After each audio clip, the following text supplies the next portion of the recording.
everyone, and welcome to your own YouTube channel. Today we want to talk about an extremely important topic, which is gut health. Exactly why do nearly all health conditions start from the gut? And what is the connection between weakness, insomnia, and the gut? It's interesting to know that 2,000 years ago, Hippocrates said that all diseases start from the gut, and if the gut is sick, the whole body is sick. Even our life was connected to our mother through the umbilical cord and the gut, and death also begins from here. Unfortunately, in medical schools, this topic is not addressed as much as it should be. We can actually treat or control many diseases, including insulin resistance and high blood sugar, just with proper nutrition.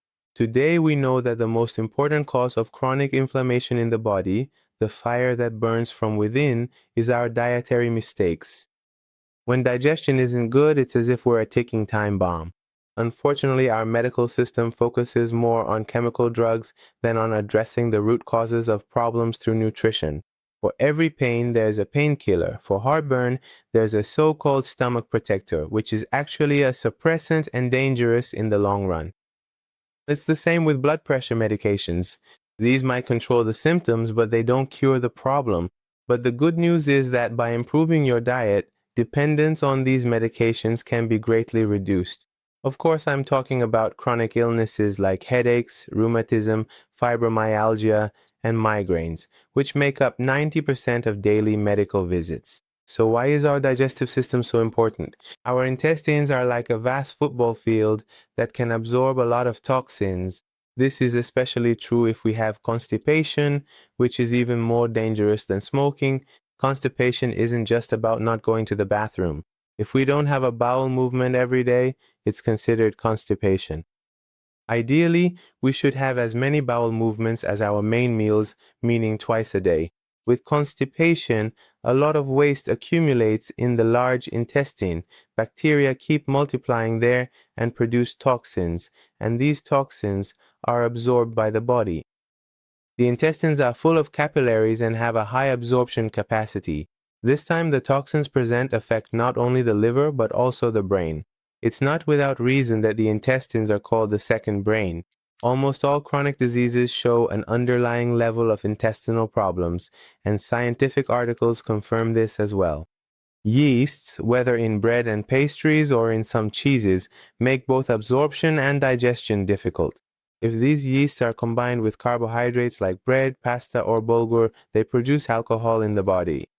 Yes, the same yeast that turns grapes into wine is also present in our bodies. If the amount of these yeasts increases, and we also have a deficiency in minerals, or if our liver and intestines aren't functioning properly, we can experience problems like migraines, irritability, depression, memory loss, and hyperactivity, because these activate the neural inflammation pathways in the brain. So what should we do about cheese? First, take a look at your tongue. If the root and surface of your tongue are white and have a thick coating, it's better to avoid yeasty products, sugar, and fruit sugars for a while. Of course, there are less harmful cheeses like cottage cheese. But there's another interesting point about cheese. During the production of cheese, a substance called casomorphin is produced. Casomorphin is somewhat related to the morphine family. Of course, it's not as addictive as morphine, but it does make it hard for us to control ourselves, and we end up eating more cheese. Cheese is an addictive food. That's why whey is used in so many foods, even in chips. Some cheeses are high in salt and calories, and they also have a lot of saturated fat, which can lead to hardening of the arteries. In the introduction, we talked about insulin resistance and its solution. We said that it can be fixed with proper nutrition. Insulin resistance has become an epidemic. This means the body has a hard time moving blood sugar into the cells, so it produces more insulin and the pancreas gets exhausted.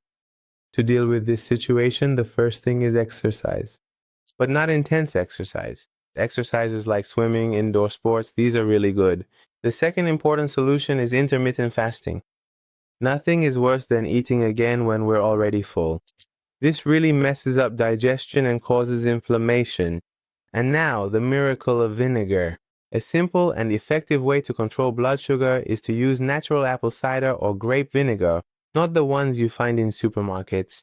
Use these after your main meal, Research has shown that vinegar can lower blood sugar as much as the drug metformin. Of course, you can use it as long as you don't have stomach problems like an active ulcer. So why isn't this information widely shared? Because vinegar is a registered molecule and it's not expensive, so the medical industry doesn't profit from it. So they're forced to turn to chemical drugs, which are much more profitable for them. They don't talk about vinegar. So, what's the problem with today's foods and why is potassium important? Unfortunately, we consume non organic foods whose nutritional value has decreased, but their calories have increased. For example, the potassium content in bananas is now 10 times less than it used to be. The soil also no longer has the same fertility as before. Potassium deficiency is one of the main reasons behind many problems. It's interesting to know that some blood pressure medications also cause potassium deficiency in the body, while potassium itself helps relax blood vessels and can aid in controlling blood pressure. High blood pressure is often due to the stiffness and lack of flexibility in the blood vessels, and the body increases the pressure to deliver blood to more distant areas. So, what is good for intestinal and digestive problems?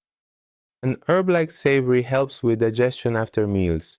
Pineapple is also one of the fruits that, because it contains the enzyme bromelain, makes digestion much easier. But let me give an important warning about so-called stomach-protecting medications. These medications, which are actually acid suppressants, should not be used for a long time.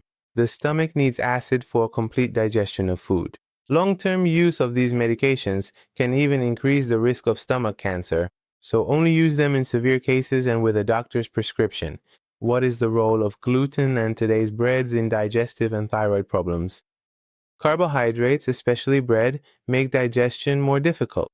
The gluten in today's wheat is also dozens of times higher than in ancient wheat. Our bodies can't digest this amount of gluten, and this can lead to problems like high blood pressure. Even Hashimoto's thyroid disease can be related to gluten intolerance. When the body can't digest gluten, it produces antibodies that also attack the thyroid gland. This leads to hypothyroidism and problems like obesity, weakness, fatigue, and mood disorders. You see, the root of many problems is improper nutrition. We need to be healers, not just doctors. A healer is someone who also pays attention to the patient's heart and wisdom. Many chronic illnesses have their roots in emotional hunger and the inability to manage stress. When we stray from our main purpose in life and set aside our spiritual feelings, we become ill. It's interesting to know that in Europe, everyone knows Avicenna and his books are taught, but unfortunately, in our own country, he receives less attention. I hope that one day, Avicenna's authentic sources will be properly studied and promoted. Now let me share a simple guide for healthy eating and gut health. First of all, your gut health is directly linked to your happiness. Ideally, you should have 2 meals a day. As mentioned in the philosophy of our creation, it should be this way. Don't eat until you actually feel hungry. Frequent eating leads to increased hunger. Eliminate snacks or keep them very limited. For example, have water, herbal tea, or a small amount of walnuts. Try to finish your main dinner as much as possible before 7 p.m. The Mediterranean diet, which includes vegetables, fruits, olive oil, fish, and organic foods, is the best diet for increasing longevity. Eat less, but eat well. The environment in which you eat is also very important. Don't eat in a stressful environment or alone. Eating alone makes us eat more because we try to release dopamine by chewing. As much as possible, eat in groups or with your family. This not only improves digestion, but also makes the experience more enjoyable. Books like Never Eat Alone and Who Moved My Cheese can also provide you with useful information. And finally, I hope this information has been helpful for you. Please, if you have any questions or comments, be sure to connect with me in the comments section. Also, subscribe to the channel so you don't miss the next videos. Until the next video, take care.